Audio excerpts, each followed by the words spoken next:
हर बार अंधेरा होने से पहले यह आदमी अपने घर के दरवाजे पर अल्कोहल छिड़कता है। घर लौटते ही वह सबसे पहले अपने कुत्ते को साफ करता है। जैसे ही वह देखता है कि सूरज डूबने वाला है, वह तुरंत खास स्टील की प्लेटें लगाकर दरवाजे और खिड़कियां बंद कर देता है। लेकिन घर में एक भी रोशनी न होने के बावजूद भी उसे खुद को सुरक्षित महसूस नहीं होता। वह अपनी राइफल को सीने से लगाए कुत्ते के साथ बाथटब में सिमट कर बैठ जाता है, तभी उसे चैन मिलता है। दरअसल आदमी ने इतनी कड़ी सुरक्षा इसलिए की है क्योंकि जैसे ही रात का अंधेरा छा जाता है, बाहर की दुनिया इंसानों की नहीं रह जाती। वहाँ भयानक ज़ॉम्बीज़ के झुंड सड़कों पर आतंक मचाते हुए घूमते हैं, क्योंकि लगभग 5 साल पहले 2012 में एक वायरस ने कहर बरपा दिया। इस वायरस ने 90% इंसानों को मार डाला, जबकि 9% लोग ज़ॉम्बी में बदल गए। ये ज़ॉम्बी धूप से डरते हैं, सिर्फ रात में निकलते हैं और उनकी सूंघने की शक्ति बेहद तेज होती है। वहीं हमारी कहानी का मुख्य किरदार विल इस वायरस से बचा हुआ है, क्योंकि वो पूरी दुनिया में 1% से भी कम लोगों में आता है जिनकी एक स्ट्रॉन्ग एंटीबॉडी है। विल अपनी फोर्ड मस्टैंग चलाते हुए सुनसान न्यूयॉर्क की सड़कों पर तेजी से दौड़ रहा था। वह शहर के बीचों बीच एक हिरण का पीछा कर रहा था। इस दुनिया में जहां अब सिर्फ वही अकेला बचा है, खाना सबसे बुनियादी और सबसे जरूरी जरूरत बन चुका है। लेकिन जैसे ही वह शिकार करने ही वाला था, अचानक एक शेरनी झपट पड़ी और उससे पहले ही हिरण को घेर लिया। शिकार छिनते देख विल शेरनी को मारने का सोचता है, तभी एक शेर और एक शावक भी बाहर आ जाते हैं। तीनों को देखकर विल को अपने मरे हुए परिवार की याद आ जाती है। वह गोली नहीं चलाता, क्योंकि वह जानता है कि शेर प्रकृति का संतुलन बनाए हुए हैं। बचे हुए लोगों की तलाश में बाहर निकलने से पहले वह अपने अंडरग्राउंड मेडिकल रूम में जाता है और देखता है कि इलाज से म्यूटेंट चूहे सामान्य हुए हैं या नहीं, लेकिन अभी भी उसे कोई फर्क नजर नहीं आता। दरअसल विल एक बेहतरीन वैज्ञानिक है। उसने वायरस वैक्सीन पर आधारित जीन थेरेपी विकसित की है। जब उसे लगा कि आज का दिन भी निराशाजनक रहेगा, तभी उसने देखा कि एक म्यूटेंट चूहे में अब हमला करने की ताकत नहीं रही। इससे उसे अंदाजा हुआ कि चूहा धीरे धीरे सामान्य हो रहा है। अगर यह चूहे पर किया गया एक्सपेरिमेंट सफल हुआ तो वह उन ज़ॉम्बीज़ को भी सामान्य इंसान में बदल सकता है। दिन के समय बचे हुए लोगों और ज़ॉम्बीज़ के ठिकानों की तलाश के लिए विल हर रोज सुबह ठीक 8 बजे घर से निकलता है। वह हर दिन गाड़ी चलाकर वीडियो स्टोर जाता है, वहाँ सीढ़ी बदलता है और पहले से रखे गए पुतलों से हालचाल पूछता है। ये देखकर कोई कल्पना भी नहीं कर सकता है कि कोई इंसान कितना अकेला हो सकता है कि उसे पुतलों को दोस्त बनाना पड़े। वह अपने द्वारा गए हर स्थान को नक्शे पर चिन्हित करता है और उन जगहों पर खाना और जरूरी सामान इकट्ठा करता है। अन्य बचे हुए लोगों की तलाश में वह हर दिन ठीक दोपहर 12 बजे रेडियो पर कॉल करता है और चमत्कार की उम्मीद में गाड़ी चलाकर घाट तक पहुंचता है। लेकिन पूरे 3 साल बीत गए, उसे कभी कोई जवाब नहीं मिला। अकेलेपन को कम करने के लिए विल दोपहर में एंटरप्राइज एयरक्राफ्ट कैरियर पर जाता है और एक विमान पर खड़े होकर गोल्फ खेलता है। लेकिन इसी दौरान उसके कुत्ते ने कुछ अजीब देखा। दूर कहीं हलचल हो रही थी। विल तुरंत राइफल उठाता है, स्कोप से देखता है और पाता है कि वह एक हिरण है। वह बिना देर किए कुत्ते को लेकर शिकार पर निकल पड़ता है। लेकिन तभी एक बुरी घटना घट जाती है। हिरण इधर उधर भागते भागते गलती से एक बंद जगह में फंस जाता है और घबराकर इमारत के अंदर घुस जाता है। शायद कुत्ते को बहुत समय से मांस नहीं मिला था, इसलिए वह भी बिना डरे उसके पीछे इमारत में घुस जाता है। विल उसे रोकने की कोशिश करता है। विल घबरा जाता है, लेकिन अपने कुत्ते के लिए उसे अंदर जाना ही पड़ता है। अंदर पूरी तरह अंधेरा था, कुछ भी दिखाई नहीं दे रहा था। भले ही मैंने वीडियो की ब्राइटनेस पूरी कर दी हो, फिर भी माहौल और भी डरावना और भयानक लग रहा था। इस वक्त विल का दिल बुरी तरह घबरा रहा था, यहाँ तक कि एक आईना भी उसे डरा सकता था। जैसे ही वह ऊपर जाकर कुत्ते को खोज रहा था, अचानक उसे एक दर्दनाक चीख सुनाई दी। उसे डर था कि कहीं उसके कुत्ते के साथ कुछ बुरा न हो गया हो। वह खुद को दिलासा देते हुए आगे बढ़ा। सीढ़ियों पर पड़े खून के धब्बों का पीछा करते हुए मोड़ पर उसे एक जानवर का कटा हुआ सिर दिखाई दिया। राहत की बात यह थी कि आगे बढ़ने पर उसे पता चला कि वह अभी अभी मारा गया एक मूस था। लेकिन मूस के चेहरे पर मरने से पहले का डर साफ दिखाई दे रहा था। ये देखकर विल ने बंदूक तान ली और चारों ओर देखने लगा। तभी उसे एक और डरावना नजारा दिखाई दिया। देखते ही देखते ज़ॉम्बीज़ का एक झुंड उससे 5 मीटर से भी कम दूरी पर था। विल को अपने कुत्ते के लिए हिम्मत जुटाकर अंदर जाना पड़ा। आखिरकार उसे एक मेज के नीचे उसका जर्मन शेफर्ड मिल जाता है, जो बेहद डरा हुआ लग रहा था। जैसे ही वह आगे बढ़कर कुत्ते को पुकारने वाला था, कुत्ते की निगाहें सीधी विल की पीठ के पीछे टिक गई। विल को कुछ गड़बड़ महसूस होती है। जैसे ही उसने पीछे मुड़कर देखा, एक भयानक दृश्य सामने आया। विल अपने कुत्ते के साथ पागलों की तरह बाहर की ओर भागने लगा, लेकिन आखिरकार वे ज़ॉम्बीज़ के हाथों पकड़े गए। लेकिन अच्छी बात यह रही कि विल समय पर काली खिड़की से बाहर कूद गया और जैसे ही उस पर धूप पड़ी, ज़ॉम्बी तुरंत जमीन पर घायल हो गया। अभी अभी का अनुभव भले ही विल को डरा गया, लेकिन इसी वजह से ठिकाना भी मिल गया। ज़ॉम्बीज़ पर प्रयोग करने के लिए विल ने बाहर एक जाल बिछाया। उसने अपने ही खून की एक शीशी निकाली और उसे इमारत के दरवाजे पर रख दिया, जबकि खुद बाहर छिपकर बैठ गया। वाकई सिर्फ 2 मिनट 30 सेकंड के अंदर ही एक ज़ॉम्बी जाल में फंस गया।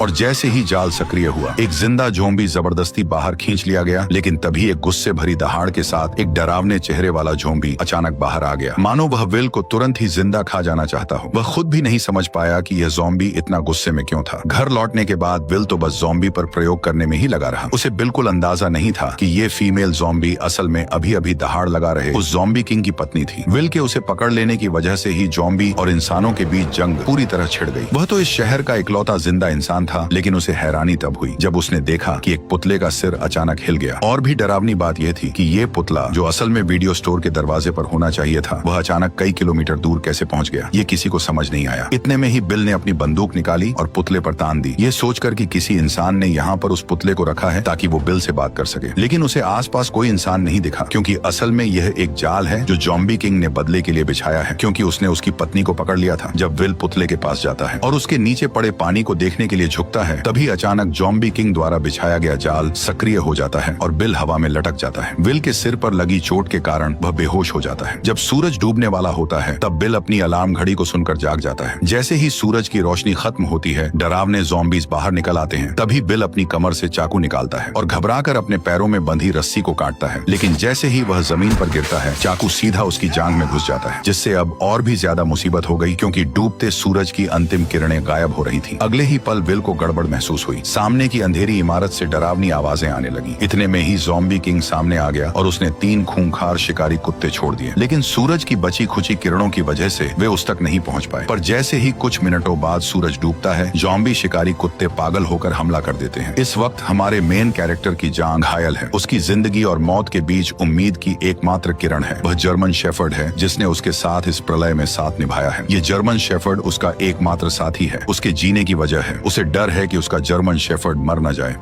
चलो सैम। कार में एक पिस्तौल रखी थी। विल कार की ओर रेंगने लगा, लेकिन जैसे जैसे सूरज की आखिरी किरणें गायब होने लगी, तभी शिकारी कुत्तों का हमला तेज हो गया। अब उसके पास कम वक्त था। दर्द सहते हुए वह उठता है और पंजों के बल आगे बढ़ता है, लेकिन कुछ कदम चलने के बाद फिर जमीन पर गिर पड़ता है। ठीक उसी वक्त खूंखार ज़ॉम्बी कुत्ते उस पर टूट पड़ते हैं, लेकिन विल अपनी बंदूक की गोलियों से उनके हमले को रोक देता है। पर तभी दूसरा ज़ॉम्बी कुत्ता उससे झपट जाता है। देखते ही देखते खूंखार कुत्ते के नुकीले दांत उसके गाल को चीरने ही वाले थे कि जर्मन शेफर्ड समय पर आकर उसे बचा लेता है। लेकिन सबसे बुरी बात अब होने वाली थी। जर्मन शेफर्ड को अभी हुई लड़ाई में दूसरे कुत्ते ने काट लिया था, जिससे विल का दिल बैठ गया, क्योंकि केवल विल के पास ही एंटीबॉडी है, न कि जर्मन शेफर्ड के पास। घर लौटने के बाद विल ने तुरंत एंटीवायरल दवा का इंजेक्शन लगाया, उसे गोद में उठाया और उम्मीद करने लगा कि जर्मन शेफर्ड ठीक हो जाएगा। वह मुस्कुराते हुए खुद को दिलासा दे रहा था कि उसका प्यारा साथी ठीक हो जाएगा। तभी जर्मन शेफर्ड के शरीर से बाल झड़ने लगे। जब उसने कुत्ते की पलकें उठाई तो देखा कि आंखों के कोनों में बीमारी के लक्षण दिखने लगे हैं और मुंह में भी जानलेवा लक्षण नजर आने लगे। विल का दिल टूट गया, पर हकीकत ने उसे एक दर्दनाक फैसला लेने पर मजबूर कर दिया और न चाहते हुए भी विल ने अपनी मजबूत हथेलियों से अपने प्यार का गला घोंट दिया, उस प्यार का जिसने अनगिनत अकेली काली रातों में उसका साथ दिया था। वह पूरी तरह टूट चुका था। लेकिन इसी समय विल को एक अजीब समस्या का भी पता चलता है कि वायरस से संक्रमित इंसान जब ज़ॉम्बी बन जाता है तो उसमें इतना दिमाग नहीं होता, लेकिन फिर भी वे बिल्कुल इंसानों जैसा जाल कैसे बिछा सकते थे। पर जब उसने बगल की सीट पर देखा और सैम का कोई निशान नहीं था, तो इस पल में विल अब और सहन नहीं कर सका। इसलिए उसी रात वह अपनी कार लेकर सीधे बंदरगाह की ओर दौड़ पड़ा और बिना सोचे समझे उन ज़ॉम्बीज पर हमला शुरू कर दिया। हालांकि कार में होने की वजह से ज़ॉम्बी उसका कुछ नहीं बिगाड़ पाए, लेकिन वे लगातार आते ही जा रहे थे। उन्होंने कार को पूरी तरह घेर लिया और कांच को तोड़ना शुरू कर दिया। तभी कुछ ज़ॉम्बीज लैंप पर चढ़ गए और उसे सीधे कार पर गिरा दिया। विल कार में फंस गया। उसने देखा भीड़ उसकी ओर बढ़ रही है तो वह जल्दी से कार से निकलने की कोशिश करने लगता है, लेकिन तभी और भी ज़ॉम्बीज वहां पहुंच जाते हैं। तभी ज़ॉम्बीज का लीडर उस पर हमला करने का ऑर्डर देता है, पर विल कुछ कर पाता इससे पहले ही टक्कर से कार सीधे किनारे पर पलट गई और राक्षस विल के सामने आ गया। अब विल बिल्कुल जाल में फंसे हुए एक हिरण की तरह था। मौत पल पल उसकी तरफ बढ़ रही थी, लेकिन इसी वक्त एक तेज रोशनी दिखाई दी, जैसे कोई इंसान उसकी ओर आ रहा हो। आखिरकार वह अब सहन नहीं कर सका और बेहोश हो गया। जब वह जागा तो उसने पाया कि वह अपने घर में लेटा हुआ है और उसकी टांग पर लगी चोट बांध दी गई है। उसने देखा कि उसके पास एक औरत है जो कि बच्चे के साथ थी। इंसान को देखे हुए विल को 3 साल हो गए थे। उसे समझ नहीं आया कि लोगों से कैसे बात की जाए। इसके बाद औरत ने अपना परिचय देना शुरू किया। एना ने विल को बताया कि उसने रेडियो पर विल की खबर सुनी थी। वह बच्चे को लेकर न्यूयॉर्क आ गई और पूरे दिन इंतजार करती रही, लेकिन विल नहीं आया। वह वर्मोंट जाने का सोच रही थी क्योंकि वो इंसानों के लिए सुरक्षित जगह है। ये सुनकर विल के चेहरे पर गुस्सा आ गया। उसने एना को बताया कि यहाँ कहीं भी सुरक्षित जगह नहीं है, पूरा अमेरिका तबाह हो चुका है। एना विल से बहस करना चाहती थी, लेकिन तभी विल उन पर चिल्ला पड़ा। वह हमेशा मानता था कि वह पृथ्वी पर अकेला जिंदा बचा है, जिससे उस पर भारी मेंटल प्रेशर था। निराशा में विल पूरी तरह साइंस और लॉजिक पर निर्भर हो गया और उसने वायरस का इलाज खोजने पर पूरा ध्यान केंद्रित कर दिया। उसकी पूरी जिंदगी और उम्मीदें इसी एक लक्ष्य पर टिकी थी। लेकिन एना की खबर ने अचानक उसकी सोच को पूरी तरह बदल दिया। उसने बताया कि कहीं और भी बचे हुए लोग हैं। इसका मतलब था कि विल की लंबे समय से चली आ रही तन्हाई और मेहनत शायद बेकार नहीं गई थी, क्योंकि अब उसके सामने एक जिंदा इंसान खड़ा था। विल अपने कमरे में अपनी सोच और भावनाओं से काफी देर तक जूझता रहा। आखिरकार उसने हकीकत स्वीकार की और कमरे से बाहर निकल आया। एना ने विल को समझाया कि वे उसके साथ क्वारंटीन जोन चले, पर विल ने साफ साफ मना कर दिया था। उसने कहा कि वह यहाँ से बिल्कुल नहीं जाएगा। इसके बाद एना विल की लैब में पहुंची। जब उसने बर्फ में लेटी उस फीमेल ज़ॉम्बी को देखा तो वह अपनी आंखों पर यकीन नहीं कर पाई और उसने विल से पूछा कि क्या वह सच में इस ज़ॉम्बी को ठीक कर सकता है। इसके बाद एना ने दीवार पर सैकड़ों ज़ॉम्बीज की तस्वीरें देखी। वैक्सीन बनाने के लिए विल ने उन्हें लैब के चूहों की तरह इस्तेमाल किया था। जैसे ही सूरज की किरणें गायब होने लगी, विल ने तुरंत सभी दरवाजे और खिड़कियां बंद कर दी। एना ने फिर विल को क्वारंटीन जोन चलने के लिए मनाने की कोशिश की, लेकिन विल कुछ जवाब दे पाता उससे पहले ही बाहर से जोरदार हलचल सुनाई दी। जब उसने छोटी खिड़की खोली और देखा तो पाया कि एक बड़ी भीड़ में ज़ॉम्बीज उसके घर की ओर बढ़ रहे थे। विल अपनी आंखों के सामने का दृश्य देखकर यकीन नहीं कर पा रहा था। उसने तो हमेशा अपनी गंध को छुपाने की पूरी कोशिश की थी, लेकिन फिर भी एक बड़ी भीड़ में ज़ॉम्बीज ने उसके ठिकाने का पता लगा लिया था। वे राक्षसों की तरह पागल होकर उनकी ओर बढ़ने लगे। जब आदमी ने ध्यान से पूछा तो पता चला कि कल जब महिला ने उसे बचाया तब वो उसे सुरक्षित घर तो ले आई, लेकिन बाद में उसने किसी भी सावधानी नहीं बरती। हालांकि अब उसे दोष देने का कोई समय नहीं था। विल ने तुरंत आसपास की सारी तेज लाइटें जला दी, लेकिन हैरानी की बात यह थी कि जो ज़ॉम्बीज आमतौर पर रोशनी से डरते थे, वे इस बार अचानक बहुत चालाक हो गए थे। सभी स्ट्रीट लाइटें नष्ट करने के बाद वे आदमी की ओर तेजी से बढ़ने लगे। डरे हुए विल ने तुरंत दूसरी सुरक्षा व्यवस्था शुरू की और एक ही बार में आसपास के सभी बम सक्रिय कर दिए।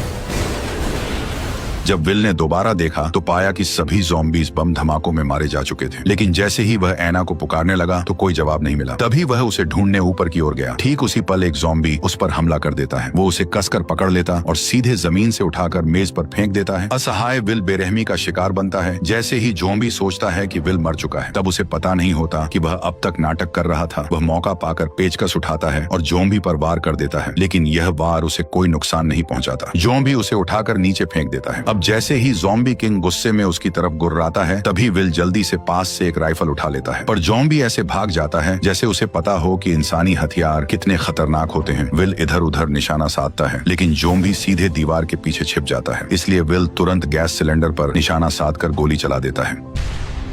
विस्फोट से ज़ॉम्बी सीधे बाहर जा गिरता है, लेकिन फिर भी उसे ज्यादा चोट नहीं लगती। इसके बाद वो सीढ़ियां चढ़कर वहां से गायब हो जाता है। जब विल उसका पीछा करता है तो पाता है कि वह खिड़की से कूदकर बाहर भाग गया है। विल जल्दी से घर के अंदर औरत को ढूंढने जाता है, लेकिन देखता है कि कमरे में एक दूसरा ज़ॉम्बी है और औरत और बच्चा डर के मारे अलमारी के नीचे छिपे हुए हैं। विल ने उन्हें इशारा किया कि वे बिल्कुल भी आवाज न करें। वह पिस्तौल से ज़ॉम्बी को खत्म करने की तैयारी कर रहा था, लेकिन तभी ज़ॉम्बी ने उन्हें देख लिया। दोनों को नुकसान न पहुंचे, इसके लिए विल को मजबूरी में हिम्मत करके अंदर घुसना पड़ा। तभी उसने उस पर गोलियां चला दी, लेकिन अचानक बाहर से तेज आवाज सुनाई दी। जब विल ने दरवाजा खोला तो ज़ॉम्बी किंग उसकी ओर दहाड़ रहा था। असल में वह अभी और लोगों को बुलाने गया था। इससे भी डरावनी बात यह थी कि अब उनका हमला सिर्फ तोड़फोड़ नहीं बल्कि पूरी प्लानिंग के साथ था। विल ने खिड़की के बाहर ज़ॉम्बी के सरदार को देखा तो उसके मन में बेचैनी उठी, क्योंकि ज़ॉम्बी सिर्फ जानवरों जैसे जीव नहीं लग रहे थे, बल्कि उनमें दिमाग भी था। तीनों जल्दी से तहखाने में भागे। तभी विल ने मैन डोर को अच्छी तरह से बंद कर दिया और एना बच्चे को लेकर लेप में छिप गई। लेकिन तभी उसने एक चमत्कारी दृश्य देखा और तुरंत विल को बुलाया। असल में विल द्वारा बनाई गई वैक्सीन असर दिखा रही थी और ज़ॉम्बी किंग की पत्नी धीरे धीरे इंसान में बदल रही थी। लेकिन तभी ज़ॉम्बी अंदर घुस आए। तभी विल ने जल्दी से कांच का दरवाजा बंद कर दिया। विल इन ज़ॉम्बीज को बताना चाहता था कि वह सभी ज़ॉम्बीज को फिर से इंसान बना सकता है, लेकिन इस समय ज़ॉम्बीज की नजर में विल खुद भी तो एक भयानक ज़ॉम्बी ही था, क्योंकि वह न केवल समय समय पर उनके साथियों को पकड़कर उन पर प्रयोग करता है, बल्कि इस बार तो उसने ज़ॉम्बी किंग की पत्नी को भी अगवा कर लिया, जिससे ज़ॉम्बीज की पूरी सेना गुस्से से उबल पड़ी। जैसे जैसे ज़ॉम्बी किंग लगातार कांच कांच के दरवाजे को धक्का मार रहा था, वैसे वैसे दरवाजा धीरे धीरे टूट रहा था। इसी वक्त विल को अपनी हालत का एहसास हुआ। जब वह अनजाने में इधर उधर देख रहा था, उसकी नजर औरत की गर्दन पर बने तितली के निशान पर पड़ी। तितली को देखते ही उसे ऐसा लगा जैसे उसे सब कुछ समझ आ गया हो। वह तुरंत एक कंटेनर उठाता है और ज़ॉम्बी किंग की पत्नी के शरीर से सीरम निकाल लेता है। क्योंकि उसका ब्लड एक वैक्सीन की तरह था, मतलब वह एंटीबॉडी क्रिएट कर सकता था। इसलिए वह सीरम निकालकर महिला और बच्चे को सुरक्षित अंडरग्राउंड रास्ते में भेज देता है और सीरम महिला को सौंपने के बाद वो उसका गेट बंद कर देता है। तभी ज़ॉम्बी किंग ने कांच को तोड़ दिया। ठीक उसी पल बिल ने ग्रेनेड का पिन खींचकर सीधे ज़ॉम्बीज के झुंड की ओर दौड़ लगा दी।